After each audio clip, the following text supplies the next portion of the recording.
বিসমিল্লাহির রহমানির রহিম। প্রিয় স্বতন্ত্র ইবতেদায়ী মাদ্রাসা শিক্ষক ভাই বোনেরা, আসসালামু আলাইকুম। আগামীকাল আমাদের ডিজি স্যারের আহ্বানে একটা 2024 সালের খসড়া অনুমোদন নীতিমালার, তো এই বিষয়ে আমাদের 3টি সংগঠন থেকে 6 জন ব্যক্তিকে আহ্বান করা হয়েছে। তো আমি যতদূর জানতে পারছি, সম্ভবত 2টি সংগঠন কিছু বিষয়ে একমত, আর আরেকটি সংগঠনের বিষয়ে কোনো সঠিক তথ্য নাই। তো আমি চাচ্ছি যে যে সংগঠনের সাথে জড়িত আছেন বা সমর্থন করেন, সেই সংগঠনের নেতাদের একটা প্রেশার ক্রিয়েট করা। আমরা যারা সাধারণ শিক্ষক আছি, যে নীতিমালা বুঝি না, আমাদের এক দফা বেতন ভাতা দিয়ে, সেটা এমপি হোক বা জাতীয়করণ হোক, এতে নেতারা কোনো শর্ত আরোপ করতে পারবে না। নীতিমালা তো একটা প্রতিষ্ঠান করতে হলে সেটা নীতি নিয়ম দরকার আছে, সেই নিয়ম অনুযায়ী যারা পড়ে তারাই হোক। তো সেই নীতিমালা প্রয়োজন হোক, করা হোক। কিন্তু 36 বছর পর 18 সালে একটা নীতিমালা হইলো, নীতিমালা কার্যকর হয় নাই। 24 সালে একটা নীতিমালা হচ্ছে, 6 বছর পরে আবার খসড়া অনুমোদন হচ্ছে, সেটা কার্যকর হইলো না। তাই নীতিমালা হয়ে লাভ কি? নেতারা বাণিজ্য করবে? তো এই হিসাবে বিভিন্ন নেতার সহযোগিতা কামনা করছে। সহযোগিতা আমাদের একটাই, আমাদের পরামর্শ নিতে হবে। আমার জানা মতো একটি সংগঠন শুধু সাধারণ শিক্ষকদের সাথে পরামর্শ করে তারা খসড়া অনুমোদন বা নীতিমালা সংযোজন বিয়োজনের বিষয়ে কথা বলেছে, সেটা ইবতেদায়ী শিক্ষা উন্নয়ন বাংলাদেশ।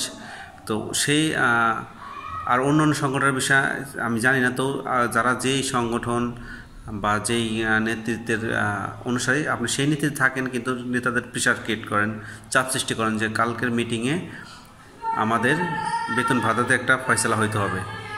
এই বিষয়ে সমস্ত নেতাদের ঐক্যবদ্ধ হতে হবে। তো সমস্ত শিক্ষকদের কাছে আন্তরিক একটা অনুরোধ, আপনার যেই নেতৃত্বে বা যেই সংগঠন থাকেন, আপনার নেতাদের আজকেই প্রেশার ক্রিয়েট করতে হবে যে কালকে আমরা একটা ভালো রেজাল্ট চাচ্ছি। কে কি বললো বা কে কি করলো সেটা দেখার বিষয়, আপনার অবস্থান থেকে আপনার সচেতন হন। না হয় সেই নীতিতে আমরা মানি না, যার কারণে আমরা হয়তো জানতে পারবো, যার কারণে হোক যে শিথিলযোগ্য চায় বা অতিরিক্ত সংস্কার চায়, যে তাদের আরও 5 বছর কালক্ষেপণ হোক।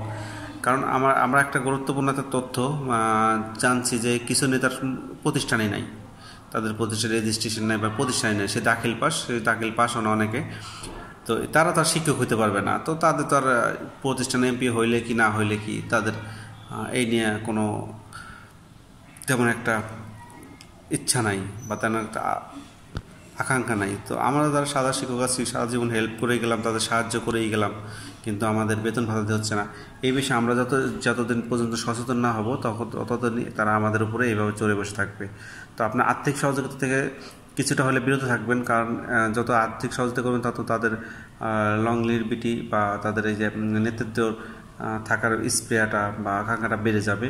তো তাদের নিজ খরচে কতটুকু নেতৃত্ব দিতে পারে দেখা যাক।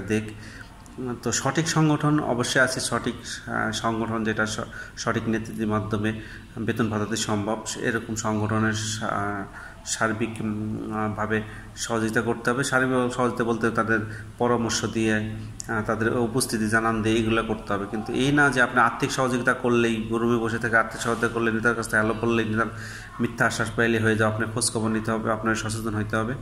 এইভাবে যদি আগাই, ইনশাল্লাহ আমাদের সুফল আসবে। তো আজকে থেকে আমাদের সভাপতি নেতাদের ফোন দিতে হবে যে আমাদের ঐক্য চাই এবং বেতন ভাতাতে চাই, এর বাইরে আমরা কিছু চাই না। সো এই জন্য নেতৃবৃন্দর কাছে আমাদের জোরালো দাবি জানাইতে হবে এবং তাদেরকে ঐক্যতায় আনতে হবে। আপনার অবস্থান থেকে আপনি বলবেন, যদি ঐক্য না করেন তাহলে আপনার অমুক নেতার এটা সেটা এগুলো বলে তারা কালক্ষেপণ করছে, নীতিমালা বলে কালক্ষেপণ করছে, এগুলা আমাদের সাধারণ শিক্ষকদের এইগুলো সমর্থন করা যাবে না। আপনার সচেতন হতে হবে, শারীরিকভাবে একটাই সচেতন হতে হবে। নেতাদের একটাই কথা বলতে, আমরা নীতিমালা বুঝি না, আমাদের বেতন চাই। বেতন চাইতে হলে পাইতে হলে যে নীতিমালা দরকার সেটাই হোক। এই কী নীতিমালা হবে না হবে সেটা আমাদের দেখার বিষয় না। 36 বছর পরে একটা নীতিমালা হয়েছে, সেটা কার্যকর হয়নি। কারণ 24 সালে হবে, কবে কার্যকর হবে কে জানে। তো নীতিমালার বেশি সংশোধন দরকার নাই। খসড়া অনুমোদন যেটা হবে, আমাদের বেতন ভাতাতে কবে নাগাদ হবে, এরকম কিছু চাই। না হয় আমাদের করণীয় সেটা আমাদের করতে হবে। আশা করি সবাই আমার কথাটাকে বুঝতে পারছেন। আর এই ভিডিওটি সবাই শেয়ার করে, সবার জানার জন্য সবাই শেয়ার করে সবাইকে দিবেন, যেন সব সাধারণ শিক্ষক সবাই সচেতন হয়। ধন্যবাদ।